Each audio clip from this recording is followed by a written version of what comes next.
Hello बच्चों। Welcome back to our YouTube channel Gyan Kunj. और आज हम जिस टॉपिक पे क्वेश्चंस करने वाले हैं वो है एप्टीट्यूड। एंड उसमें हम लोग डिस्कस करेंगे problems on HCF and LCM. HCF का फुल फॉर्म होता है highest common factor and LCM का होता है लीस्ट कॉमन मल्टीपल। जैसा आप देख रहे हैं इस फिगर में 24 एंड 36 का एचसीएफ एंड एलसीएम निकाला गया है।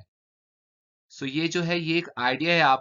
ये एक आइडिया के लिए हमने यहाँ ड्रॉ किया हुआ है कि एचसीएफ एंड एलसीएम कैसे कैलकुलेट करते हैं यूजिंग फैक्टर्स मेथड्स। एंड इसके बाद हम लोग डिस्कस करेंगे एचसीएफ एंड एलसीएम पे 5 क्वेश्चंस। आइए स्टार्ट करते हैं हम लोग क्वेश्चन नंबर 1 से। ये रहा question number 1। Find the greatest number that will divide 43, 91 and 183 so as to leave the same remainder in each case. आपको वो सबसे बड़ा नंबर बताना है जो 43, 91 एंड 183 को जब डिवाइड करे तो सेम रिमाइंडर आना चाहिए, यानी बराबर शेषफल आना चाहिए। ऑप्शन दे रखा है हमारे पास 4, 7, 9, 13। देखिए कैसे करेंगे इस क्वेश्चन को। इस क्वेश्चन करने के लिए ट्रिक ये होती है कि जो भी नंबर आपको दे रखे हैं, जैसे नंबर 1 है हमारे पास। आइए मैं पेन यूज करता हूं। नंबर 1 है हमारे पास 43। वैसे ही नंबर 2 है हमारे पास 91। और नंबर 3 है हमारे पास, क्या है नंबर 3 हमारे पास 183। 183। आपको क्या करना है, आपको n2 में से माइनस करना है n1, n2 minus n1, n3 में से माइनस करना है n2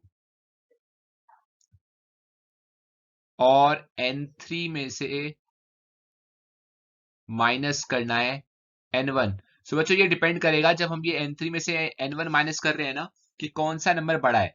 जो भी नंबर बड़ा होगा वो पहले लिखा जाएगा। अगर n1 बड़ा है तो n1 पहले लिखेंगे, n3 बड़ा है तो n3 पहले लिखेंगे। इस केस में हमारा n3 बड़ा था तो n3 माइनस n1 लिखेंगे। तो जब हम n2 में से n1 माइनस करेंगे, n3 में से n2 माइनस करेंगे और n3 में से n1 माइनस करेंगे, तो ये जो 3 नंबर आएंगे, अगर हम उनका एचसीएफ निकाल दें तो वही होता है हमारे इस टाइप के क्वेश्चन का आंसर। तो आइए हम लोग देखते हैं इसका आंसर। ये रहा क्वेश्चन नंबर 1 का आंसर। ऑप्शन नंबर ए है करेक्ट। तो ऑप्शन नंबर ए क्या था, ऑप्शन नंबर ए था हमारा 4।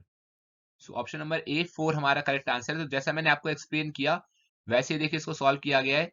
रिक्वायर्ड आंसर एचसीएफ किसका निकाला है इन्होंने, नंबर 2 में से नंबर 1 माइनस, नंबर 3 में से नंबर 2 माइनस और नंबर 3 में से नंबर 1 माइनस। जो भी आएगा उसका निकालना है आपको एचसीएफ, यानी किसका एचसीएफ, एचसीएफ ऑफ 48। 91 में से 48 43 जाएगा तो 48, 183 में से 91 जाएगा तो 92, 183 में से 43 जाएगा तो 140। आप जब इन तीनों नंबर का एचसीएफ निकालेंगे यूजिंग एनी मेथड जो आपको आता हो तो आंसर आएगा 4। तो क्वेश्चन नंबर 1 का आंसर होता है 4। आइए अब हम बढ़ते हैं क्वेश्चन नंबर 2 की तरफ। क्वेश्चन नंबर 1 का आंसर है ऑप्शन नंबर ए 4। ये रहा आपके स्क्रीन पे आज का क्वेश्चन नंबर 2। मैं रीड कर देता हूं क्वेश्चन आप सभी के लिए। आज हम कर रहे हैं एप्टीट्यूड सेक्शन जिसमें हम लोग कर रहे हैं problems on HCF and LCM. The HCF of two numbers is 23 and the other two factors of their LCM are 13 and 14. The larger of the two numbers is, question ये कह रहा है कि यदि दो संख्याओं का HCF 23 है और जो अदर फैक्टर्स हैं एलसीएम में वो है 13 and 14। The larger of the two numbers is. So बच्चों देखो इसमें ना एक ट्रिक होती है कि जो दो नंबर होते हैं, सो मैं आपको लिख देता हूं कि जैसे कि जब हम कभी भी किसी नंबर का एलसीएम निकालते हैं तो जो एलसीएम होता है ना, एलसीएम, वो बराबर होता है, हमेशा बराबर होता है एचसीएफ। हो सकता है आपने ये स्कूल एनसीईआरटी बुक्स में ना पढ़ा हो, बट ये याद रखना कि जो जब भी हम एलसीएम निकालते हैं तो वो बराबर होता है HCF into A into B.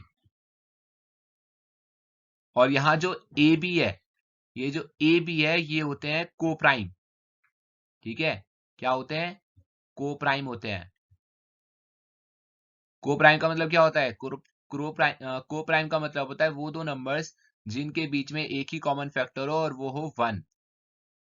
जैसा आप देख रहे हैं कि 13, जैसा आप देख रहे हैं कि 13 एंड 14 इनके बीच में कोई जो कॉमन फैक्टर है वो सिर्फ 1 होगा।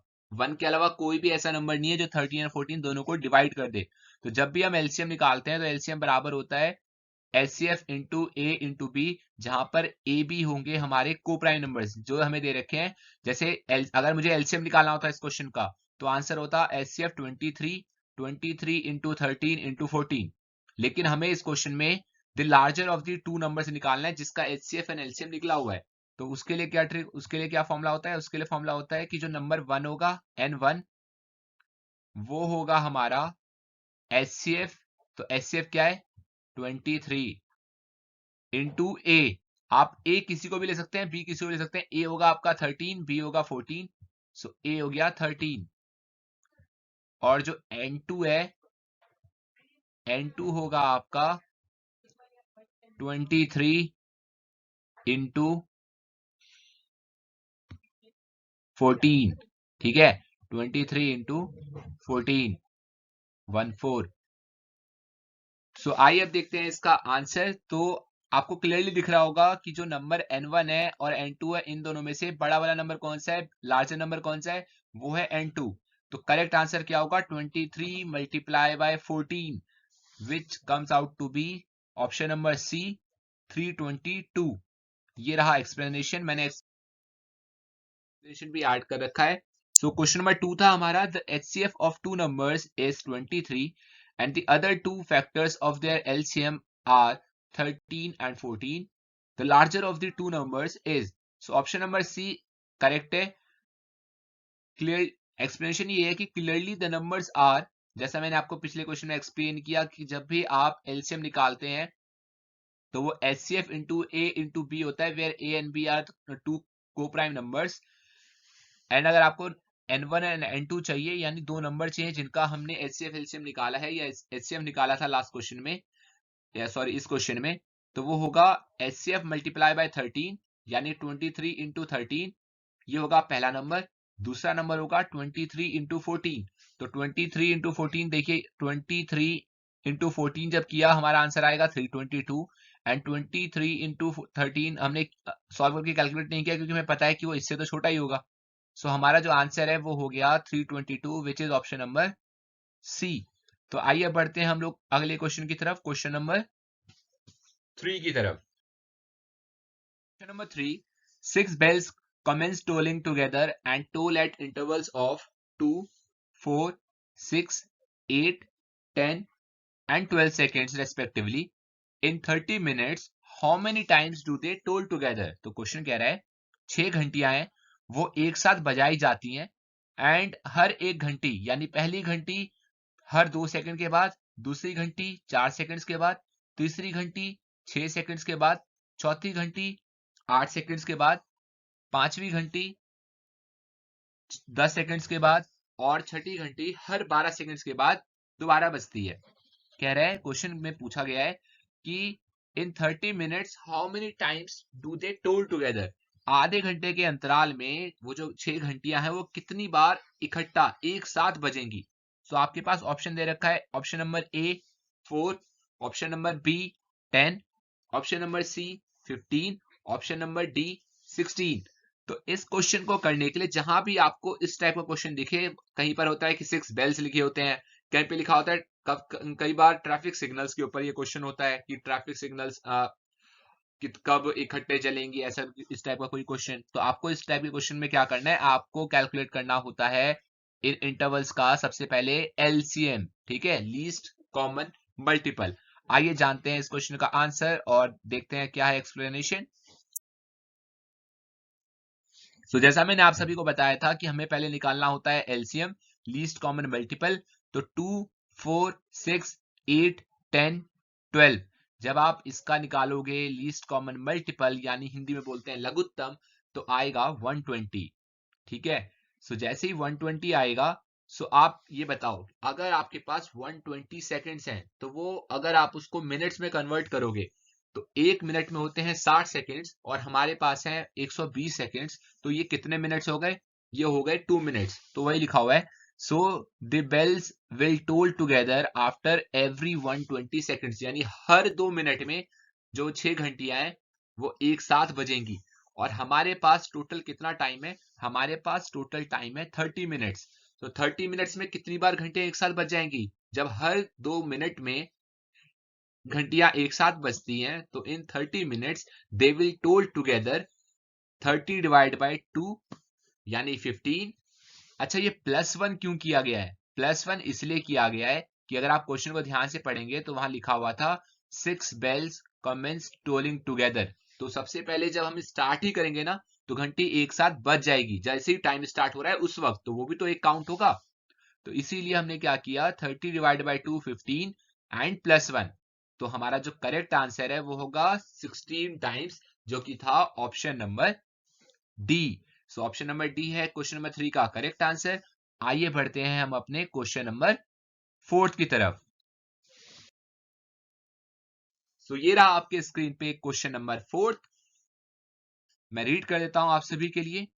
सो बच्चों, अगर आप हमारे चैनल पर नए हैं एंड डेली क्विज कंपटीशन में पार्टिसिपेट कर रहे हैं, हमारी अदर एक्टिविटीज भी देख रहे हैं, तो प्लीज आपसे मैं अनुरोध करता हूं, रिक्वेस्ट करता हूं कि आप हमारा चैनल सब्सक्राइब कर दें एंड बने रहें। हम डेली आप सभी के लिए डेली ज्ञान कुंज क्विज लाते हैं जहां पर आप पार्टिसिपेट करके एक्साइटिंग प्राइजेस भी जीत सकते हैं। तो आइए अब क्वेश्चन को फिर से पढ़ते हैं एक बार आप सभी के लिए।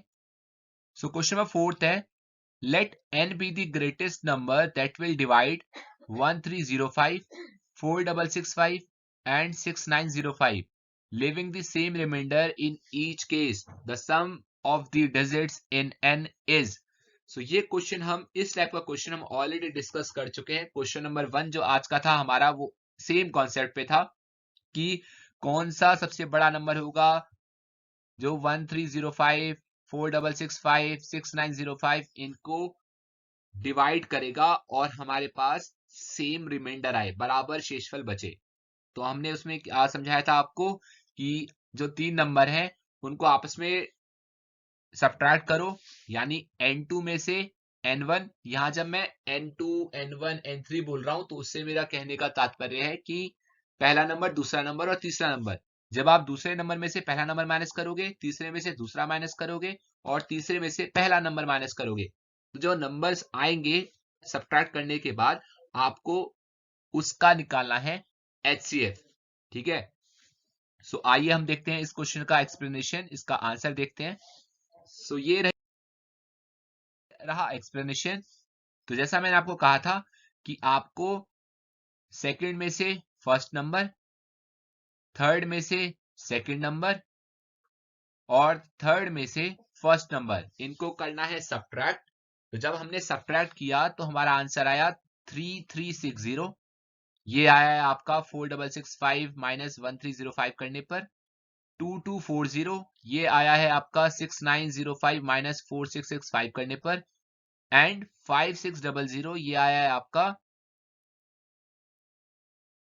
ठीक है, 6905 माइनस 1305 करने पर। तो जो एचसीएफ आएगा इनको सॉल्व करने पे जो एचसीएफ आएगा वो आएगा 1120। तो ये वो ग्रेटेस्ट नंबर है जो आपके इन तीनों नंबर को 1305, 4665, 6905 को डिवाइड करने पर सेम रिमाइंडर देगा इन ईच केस, ठीक है। तो हमारा आंसर क्या है इस क्वेश्चन का, एचसीएफ है 1120। बट जो क्वेश्चन हमें पूछा गया है वो ये है कि आपको बताना है the sum of the digits in n is. So ये जो नंबर है ठीक है, ये जो हमारा आंसर आया ना, हमारा आंसर आया 1120। तो ये 1120 आया है, इसके जो डिजिट्स हैं, डिजिट्स क्या है हमारे, डिजिट्स है हमारा 1120। आपको उनका सम करना है, sum of the digits in n। तो 1 + 1 + 2 + 0 = 4। तो इस क्वेश्चन का आंसर है 4, जो कि था हमारा ऑप्शन नंबर ए। तो ऑप्शन नंबर ए इस क्वेश्चन का करेक्ट आंसर है। तो आइए अब चलते हैं आज के आखिरी क्वेश्चन की तरफ, क्वेश्चन नंबर 5।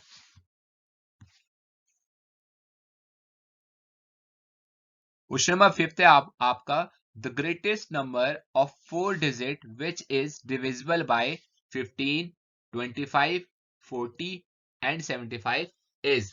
आपको हमें बताना है कि सबसे बड़ी 4 अंकों की संख्या जो 15 से, 25 से, 40 से और 75 यानी 75 से डिविजिबल हो।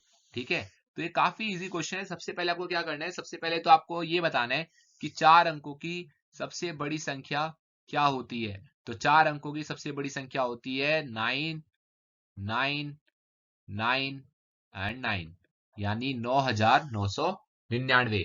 तो ये 4 अंकों की सबसे बड़ी संख्या है। उसके बाद अगला स्टेप क्या होगा, आपको लिखना है, आपको सॉल्व करना है।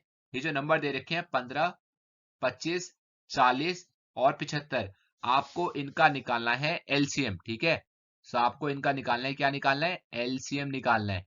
तो जब आप इनका एलसीएम निकालोगे ना, तो वो आएगा आपका, कितना आएगा एलसीएम, कितना आएगा इनका एलसीएम। तो आइए चलिए फटाफट देखते हैं आंसर, एक्सप्लेनेशन।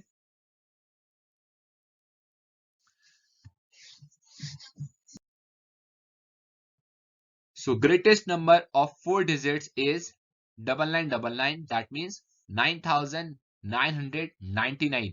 फिर मैंने आपको क्या कहा था कि अगला स्टेप क्या होगा कि आपको निकालना होगा एलसीएम, एलसीएम ऑफ 15, 25, 40 एंड 75, जो कि आया 600।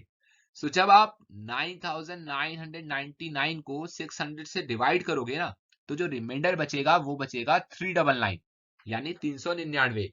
तो आपका जो रिक्वायर्ड आंसर है वो क्या होगा, 4 अंकों की सबसे बड़ी संख्या क्या थी, 9999। उसमें से माइनस कर दो ये जो रिमाइंडर आया है, रिमाइंडर कितना आया, 399। So when we subtract 399 from 9999, तो हमारा जो आंसर आएगा that would be 9600। So question number 5 का जो करेक्ट आंसर है वो है ऑप्शन नंबर सी। ठीक है, तो क्वेश्चन में फिर से एक बार हिंदी में एक्सप्लेन कर देता हूं। तो क्वेश्चन था कि 4 अंकों की कौन सी संख्या, 4 अंकों की कौन सी संख्या 15 से, 25 से, 40 से और 75 से भाग हो जाएगी, यानी इन सभी अंकों से भाग हो जानी चाहिए सबसे बड़ी 4 अंकों की संख्या। तो करना कैसे होता है, सबसे पहले लिखना है आपको 4 अंकों की सबसे बड़ी संख्या, जो कि होगी 9999। ठीक है, 4 अंकों की सबसे बड़ी संख्या 9999। उसके बाद आपको निकालना है एलसीएम किसका, जो भी नंबर्स दे रखे हैं 15, 25, 40 और 75, वो आया आपका 600। आपको फिर 4 अंकों की सबसे बड़ी संख्या 9999 को 600 से डिवाइड करना है, तो रिमाइंडर बचेगा आपका 399। अगर रिमाइंडर नहीं बचा, अगर वो पूरा का पूरा भाग हो जाता है, तो वही हमारा आंसर हो जाएगा। लेकिन इस केस में रिमाइंडर बच रहा है 399। तो आपको आपके रिक्वायर्ड आंसर के लिए जो क्वेश्चन में पूछा गया है उसके लिए क्या करना है, 9999 में से 399 घटा देना है, तो आपका बचेगा 9600। तो 9600 है इस क्वेश्चन का करेक्ट आंसर। तो thank you so much students, हमारे आज के प्रैक्टिस में, एप्टीट्यूड प्रैक्टिस में ज्वाइन करने के लिए। सो आज हम लोग डिस्कस कर रहे थे problems on HCF and LCM. तो अगर आप लोग हमारे चैनल पर अभी पहली बार आए हैं, सो प्लीज बिना सब्सक्राइब किए नहीं जाना, हमारे चैनल के साथ जुड़े रहें। ज्ञानकुंज जे कॉलोनी बवाना में रेमेडियल एजुकेशन प्रोग्राम चलाता है लेस प्रिविलेज्ड स्टूडेंट्स के लिए। तो प्लीज हमें सपोर्ट करें, हमारे चैनल को सब्सक्राइब करें, हमारे वीडियोस को लाइक करें। आपको अगर कोई भी फीडबैक शेयर करना है तो प्लीज कमेंट करें। And thank you so much सभी स्टूडेंट्स का फिर से, and requesting you all subscribe कर दो। Thank you so much, tata bye bye, take care.